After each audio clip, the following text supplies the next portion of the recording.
Hey Akiva, how are you? Good morning. Good morning, Huda. So you know what I actually did wild today is I got out of the gym and I got home at like 4:10. I'm in Israel, so 4:10, 9:10 your time. Um, and I rushed. I got home, picked up my wife, and we both drove right down the block. There's like that. Like I told you, I do this cold plunge.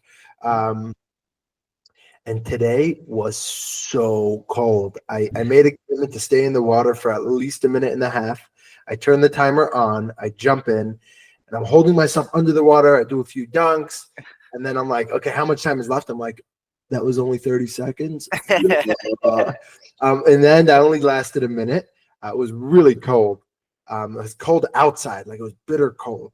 I get back to the car, and Tehila says, like your face is like blue, like she's like a really wild one today. So I'm like my body's just stopping to tingle. Like 5 minutes ago, my body Wow, your body was tingling, so you're just starting to like come back. back to normal. Wow, that's amazing. That's super cool. I've always wanted to do that and get into that. I've heard so many good things, positive things about the cold plunges, and I haven't done it. I mean, I have done a cold plunge before, like years ago, but I've never fully gotten into it like as a daily thing, as in like the mornings. I need to see if there's a place near me to do something like that. Because that You would be just need very to find like a little creek or a little lake, or like this one is like a clear stream. They haven't have made it specifically for this, so it's like there's a little stream running, and they just made like a cement box that's like 5 feet deep. Yeah, it makes sense. That's It's pretty cool. literally like it will only fit one person. Like it's meant for a dunk. Mhm. And it's outside. It's awesome. In the summer, it's a lot easier. It's not really a cold plunge. It's just a dipper. It's like, I show up and there are other people there, and they're like, "What? No!" Like, of course. Yeah, that makes sense. That makes a lot of sense. Yeah. Yeah, I mean, I have actually something to add on from yesterday's conversation a little bit. Just like an experience I had yesterday that kind of just like showed me it again even more. Like a new hobby that I've taken up. I believe I was talking about this yesterday a little bit. I know I've told you, like I've taken up rock climbing recently. And so yesterday I went to the gym and I was trying one of these routes that I haven't been able to get yet. It's called the cave. It's basically like upside down and you're trying to climb through it. And I finally now am able to get to the last move of it. I haven't been able to get that last move, and I've been able to get right up to it, which is a big improvement. Like I've been very happy with that. But the thing that I noticed yesterday was when I was doing it, every time I would get to that last hold, it's like a big hold that's this way, and then I need to reach up and around and grab the last one. I was super easily making it to that last hold till I was here, and I had to make that last move. And as soon as I would get there, though, my whole body would tighten up. I would clench. I would pull my body up, and I would do everything the opposite of how I was supposed to be doing it. Because I was in my head, I was getting nervous. I was thinking about what happens if I fall. I was thinking about, I can finally get this. I was getting excited, and there's all these million things going on at once, and all of that just caused that every time I would get to that last spot, I would just freeze. And that happened like 3 or 4 times until by the last time I got there, I didn't feel like I was freezing anymore. But my arms were so tired at that point that I just couldn't get it.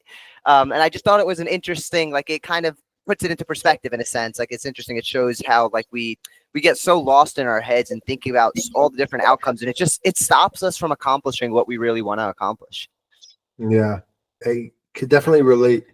How we do that. I had a story a little bit ago where I was with my friend Yitzi, and we went rock climbing outside. We were just by a mountain, and there was a cliff, and we decided to climb it. Now, it wasn't that high. It was probably like, 30 feet, 40 feet. And he climbed up, and just at about the top, like almost at the top, his leg like slipped, and he like lost his balance. And I was right under him. So we weren't professional. We didn't know what we're doing. And I'm literally like under him following his lead, and he fell and landed on me. Luckily, I like just like slid, like I just flipped and slid on my back, and I was fine. And since he hit me, he got to like catch his grip. Himself. Now he's probably like 25 feet up. I'm lucky. I don't know how I didn't hurt myself. I literally slid down, and I was fine. Now he's up there, and in Illinois, you see like that's the only time I ever saw trauma reaction like so quick. His body started shaking. and he was no longer able to move his foot. His foot was just like this, like shaking. And a minute ago he was like confident and cocky and joking around. Now he's just like bro, I can't move. Like if I take my hand off, I'm gonna fall, but I'm gonna fall. And then I found the easier route up, got up there, scooted down. He grabbed my foot and like I pulled him up. We were able to see like there was a shift. All that happened was a slip. He caught his balance very quickly. Like he fell just a tiny bit because I was right under him. So he fell a tiny bit, caught his balance, and then like his entire body was just reacting and completely limiting him because it no longer believed in him.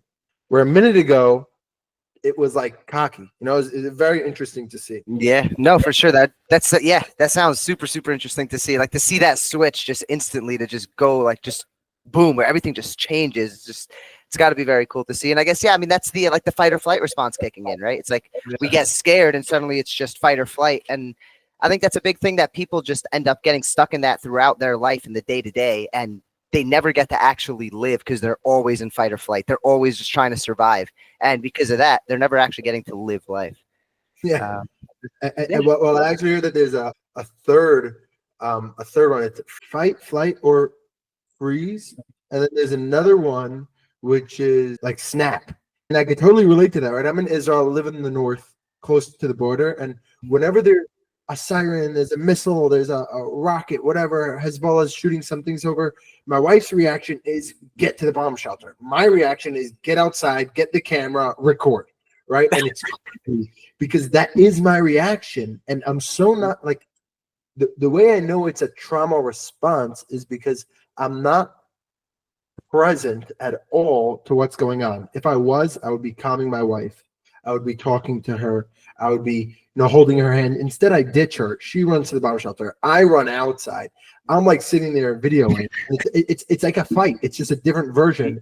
The person that was telling me about this, he was explaining it as there could be like a robbery or whatever it is, and there's always those people that are like just recording. Like it really became a reaction. It's funny, but it's not a joke, Yeah, no, for sure. For sure. Do you have any thoughts you would want to throw in before we close the door? I think just take everything one step at a time, focus on everything. Just again, one step at a time, one moment at a time. Just try to enjoy life. Try to not be in the fight or flight. Try to just live. And yeah, life is amazing. So let's enjoy this journey.